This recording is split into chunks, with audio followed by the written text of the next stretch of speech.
Hi, I'm Declan, and this is how to use a public electric vehicle charging station, also known as an EV charger. Let's get into it. First things first, if you're away from home or on a trip, you'll have to find a public charging station nearby. There are a bunch of handy apps or even in-car navigation systems that will show you where public chargers are located. You can often check availability in real time too, which is a bonus. When you arrive, park your car so the charging port lines up with the charger. Most public chargers are signposted clearly and have designated bays to make this easy. Before plugging in, check the type of charger. It could be a fast charger or a regular one. The good news is, most public charging stations cater to a range of EV types, with tethered cables or sockets that match standard connectors. Now it's time to connect your car.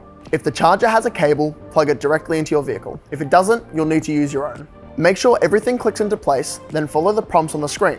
This usually involves tapping your card or using an app to start the session.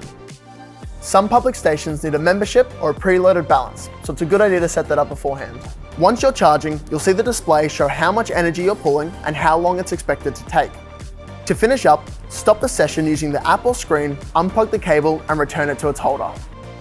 Double check your vehicle shows it's no longer charging and you're good to go.